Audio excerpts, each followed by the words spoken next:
مفتی شمائل صاحب جو بیان فرما رہے ہیں آپ ان کو غور سے سنیں، آپ کو حقیقت پتہ چلے گی کہ ایمان کیا ہے، اسلام کیا ہے۔ آئیے سنتے ہیں مفتی شمائل صاحب کو۔ فاعوذ باللہ من الشیطان الرجیم بسم اللہ الرحمن الرحیم بل نقذف بالحق على الباطل فيدمغه فإذا هو زاهق ولكم الويل مما تصفون صدق اللہ العظیم۔ عزیز طلبہ کرام، یہ میرے لیے شرف و سعادت کی بات ہے کہ میں اس وقت ازہر الہند ام المدارس دارالعلوم دیوبند میں آپ سے مخاطب ہوں۔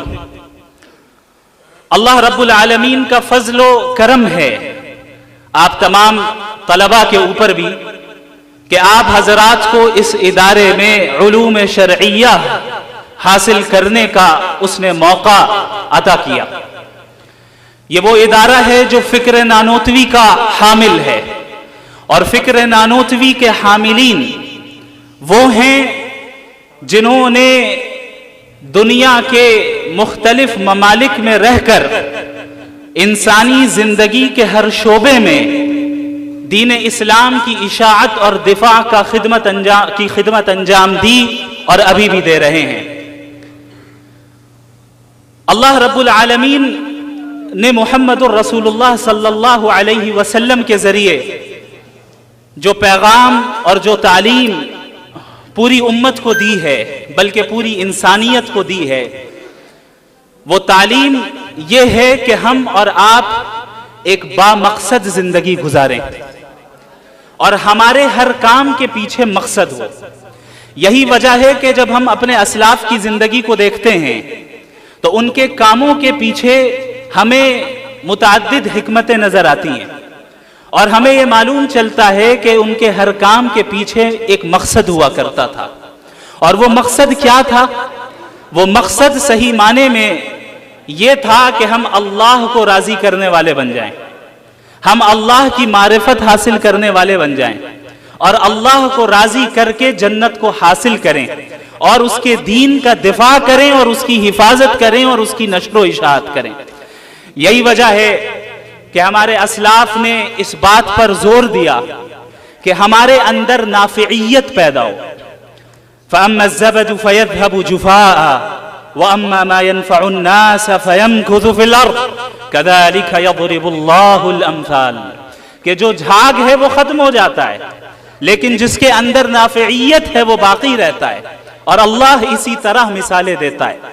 حضرت مولانا ابو الحسن علی الحسنی الندوی رحمت اللہ علیہ نے اس آیت کے ضمن میں یہ فرمایا کہ ڈاروینین ایولیوشن کے ماننے والوں کے نزدیک بقائے اصلاح کا قانون ہے، اور جبکہ قرآن کریم نے جو اصول پیش کیا وہ یہ ہے کہ بقائے انفع کا قانون پیش کیا کہ اس دنیا میں وہ باقی رہے گا جو زیادہ نفع بخش ہوگا، اس دنیا میں وہ باقی رہے گا جس سے لوگوں کو نفع پہنچے گا۔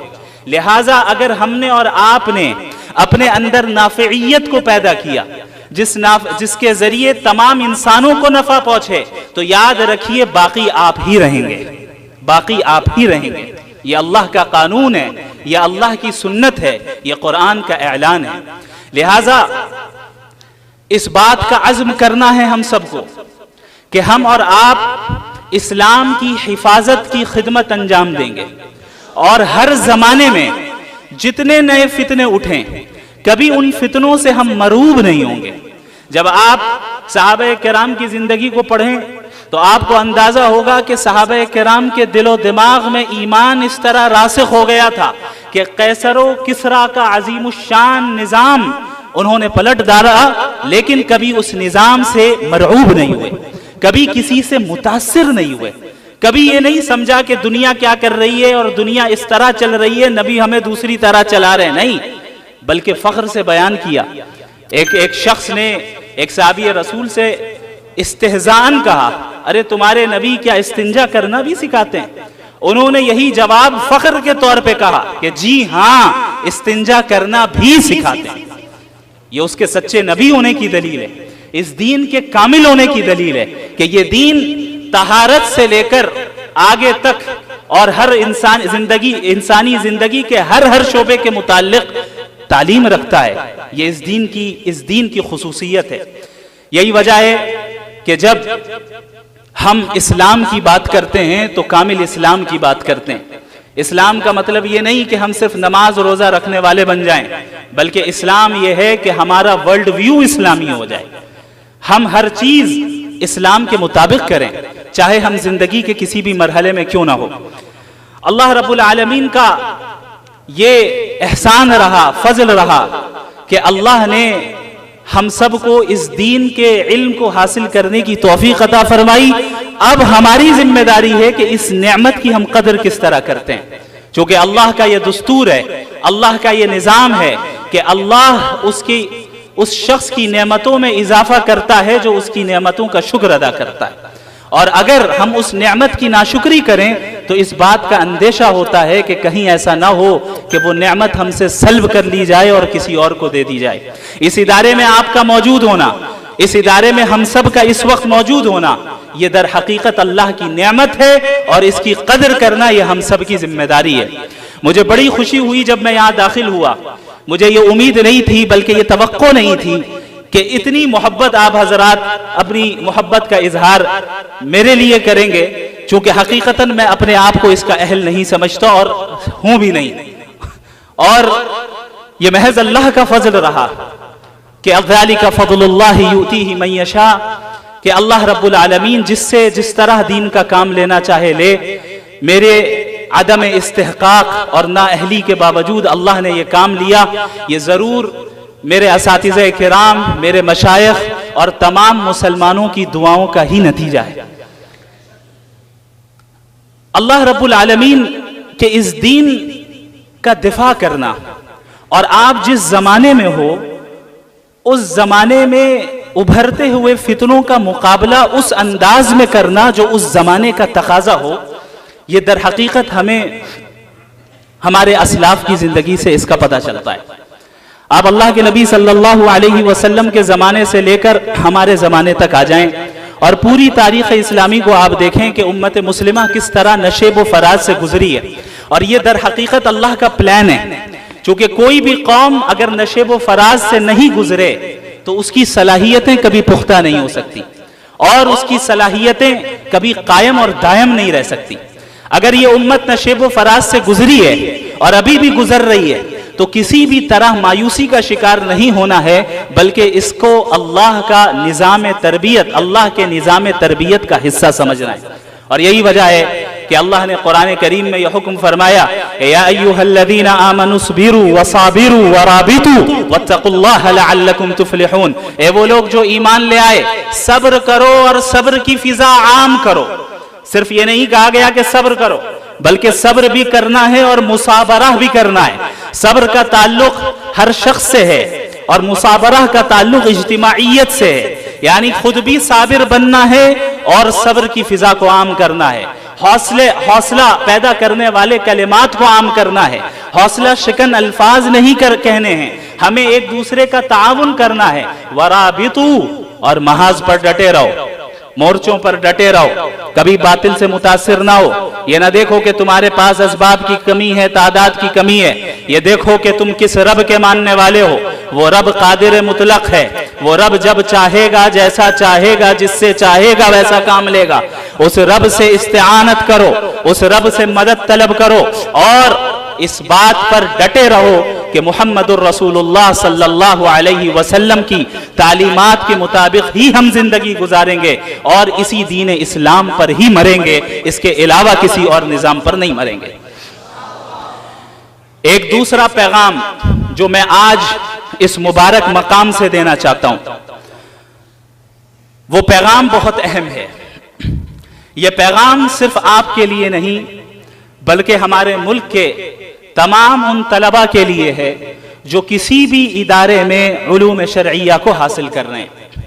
یاد رکھیں، اس دین کا جو تصور ہے وہ امت کا تصور ہے. ہمارا اور آپ کا جو تعلق ہے وہ امت کا تعلق ہے. ہم اور ہم سب کو ان تمام چیزوں سے اجتناب کرنا ہے جن کے ذریعے امت میں کسی بھی طرح تفرقہ ہو اور انتشار پھیلے. اب کسی بھی طرح کی عصبیت ہمارے اندر نہ آئے. اللہ کے نبی صلی اللہ علیہ وسلم کی جب بعثت ہوئی تو الگ الگ قسم کی عصبیتیں موجود تھیں. اللہ کے نبی صلی اللہ علیہ وسلم نے ان تمام عصبیتوں کو ختم کیا، چونکہ وہ عصبیتیں امت کو اور انسانوں کو متحد ہونے سے روکتی تھیں، اور سب کو کلمہ توحید پر نبی نے متحد کیا. اوس اور خزرج، آپ حضرات مجھ سے زیادہ جانتے ہیں کہ یثرب میں یہ جو دو قبیلے تھے آپس میں کس طرح لڑتے تھے، آپس میں ایک دوسرے کے خلاف کس طرح سازشیں کرتے تھے. لیکن اللہ کے نبی صلی اللہ علیہ وسلم نے قبائلی عصبیت کو ختم کیا اور کلمہ توحید پر ساری امت کو اور اہل یثرب کو متحد کیا. یہ اس بات کا پیغام ہے کہ دیکھ لو، ہمارے مزاج میں اختلاف تو ہو سکتا ہے، جزوی چیزوں میں اختلاف ہو سکتا ہے، لیکن عقیدے اور اصول میں ہم سب متفق ہیں. لہٰذا یہ چیز میں کھل کر کہنا چاہوں گا تمام لوگوں سے جو یہاں موجود ہیں، اور ان طلبہ سے بھی جو کسی بھی ادارے سے تعلق رکھتے ہیں. ایک نئی قسم کی وبا عام ہے، وہ وبا ہے ادارے کی عصبیت. ادارے کی عصبیت، اور اس عصبیت کی بنیاد میں بھی، اس عصبیت کی بنیاد پر ہمارے درمیان انتشار ہو رہا ہے. میں یہاں پر چاہتا ہوں کہ ہم سب اس بات کا اعلان کریں کہ ہم اور آپ ایک ہیں، ہم مختلف نہیں ہیں. ہم یہ نہ دیکھیں کون ندوی ہے، کون قاسمی ہے، کون مظاہری ہے، بلکہ اس بات کا اعلان کریں کہ ہم ندوی قاسمی عصبیت کی دیوار کو آج ہی منہدم کرتے ہیں. ندوہ اور دیوبند ایک ہی ہے، ندوہ اور دیوبند کا مقصد ایک ہی ہے. وہ مقصد اللہ کے دین کی حفاظت اور اس کی اشاعت ہے. طریقہ کار میں اختلاف ہو سکتا ہے، جزئیات میں اختلاف ہو سکتا ہے، اور یہ اس امت کی خوبی ہے، اسے تسلیم کرنا ہے. اللہ رب العالمین سے میں دعا گو ہوں کہ آپ تمام حضرات کو جزائے خیر عطا فرمائے. یہ آپ حضرات کی دعاؤں کا نتیجہ ہے کہ جو کچھ بھی اللہ نے کل ٹوٹی پھوٹی باتیں میری زبان سے کہلوا دی، محض اس کا فضل ہے، اور اس کے بعد آپ حضرات کی دعائیں.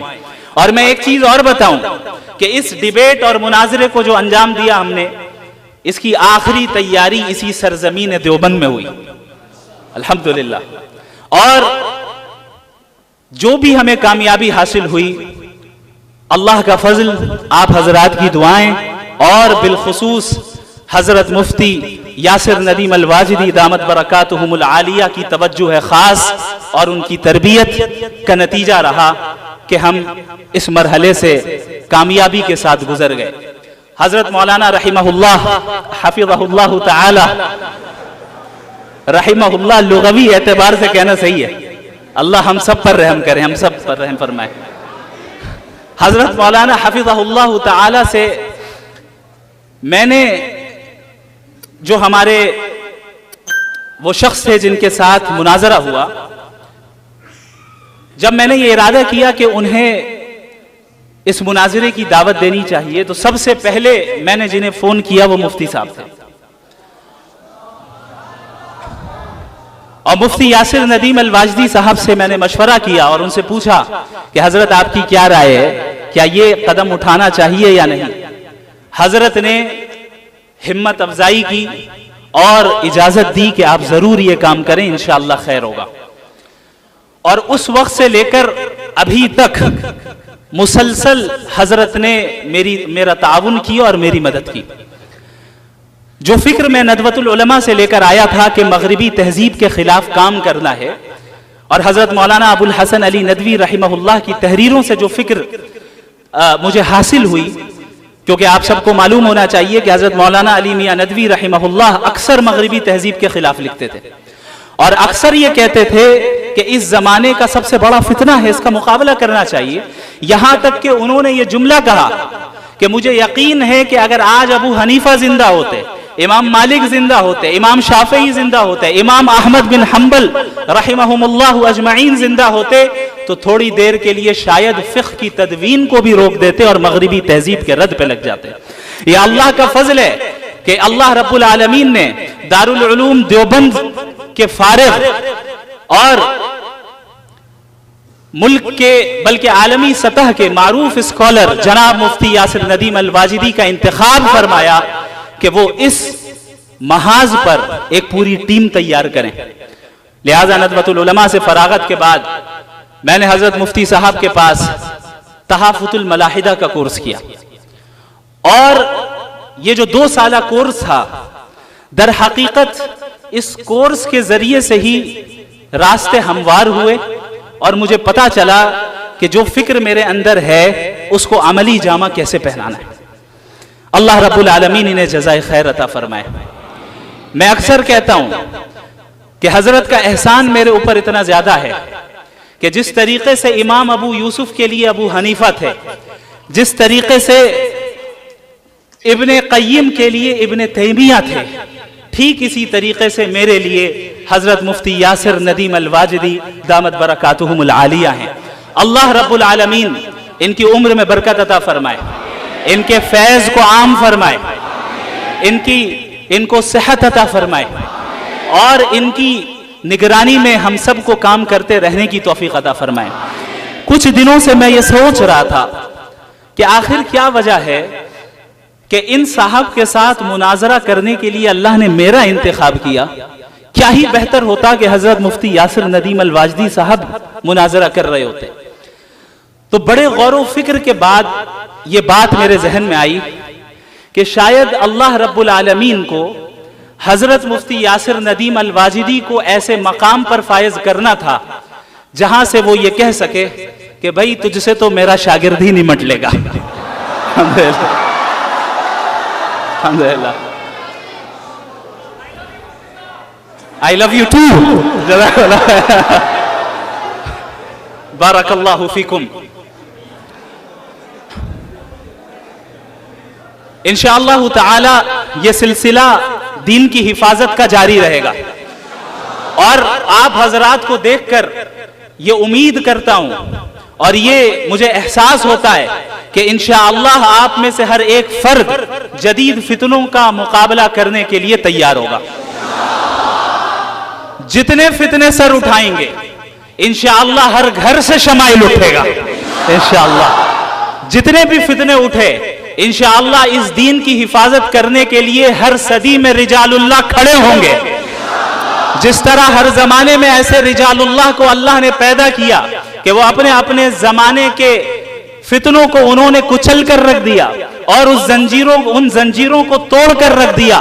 اس زمانے میں اللہ رب العالمین نے مغربی تہذیب کے فتنے کے مقابلے کے لیے جس جماعت کا انتخاب کیا ہے اس کی ابتدا کے لیے اللہ رب العالمین نے حضرت والا کا انتخاب فرمایا ہے. اللہ رب العالمین ہم سب کو توفیق دے، دین پر قائم رہنے کی توفیق دے، علوم شرعیہ کو سمجھنے کی توفیق دے، اس پر عمل کرنے کی توفیق دے. اور ایک چیز میں اور بتاتا ہوں اور اس کے بعد میں اپنی بات مکمل کروں گا انشاءاللہ. اس ادارے میں رہتے ہوئے آپ اپنے اساتذہ کی قدر کر لیں، اپنے اساتذہ کا احترام کر لیں. یاد رکھیں جو دعائیں آپ اپنے اساتذہ سے اس وقت حاصل کر لیں گے ان کے نتائج آپ اپنی موت تک دیکھیں گے اور موت کے بعد بھی انشاءاللہ دیکھیں گے. میں فخر کے طور پر نہیں بلکہ تحدیث بن نعمت کے طور پر یہ بات بتاتا ہوں، صرف اس لیے کہ آپ کو اس بات پر ترغیب دلاؤں کہ اپنے اساتذہ کی قدر کس طرح کرنی چاہیے. جب میں ندوۃ العلماء میں پڑھتا تھا تو حضرت مولانا سعید الرحمن الاعظمی دامت برکاتہم العالیہ محتمم دارالعلوم ندوۃ العلماء کے گھنٹے میں اکثر میں اس چیز کی کوشش کرتا تھا کہ میں ایسی جگہ پر بیٹھ جاؤں کہ حضرت جب کتاب پڑھا کر اٹھیں اور باہر کی طرف جائیں تو حضرت کو جوتے میں پہناؤں. لہٰذا بعض طلبہ کے درمیان مسابقہ ہوتا تھا کہ کون دروازے کے قریب بیٹھ رہا ہے. میں وقت سے پہلے آتا تھا، وہاں بیٹھ جاتا تھا، اور یہ سلسلہ پورے سال رہا. جب ان کی کلاس ہوتی ان کا درجہ لگتا میں انہیں جوتے پہناتا. حضرت نے پورے سال کچھ نہیں کہا. سال کے اخیر میں جب میں فارغ ہو رہا تھا حضرت نے یہ جملہ کہا کہ آپ نے مجھے جوتے پہنانے کی ذمہ داری آپ نے ہی لے لی ہے. میں دعا کرتا ہوں اللہ آپ کے ذریعے سے اس دین کا علم مشرق و مغرب میں پھیلائے گا.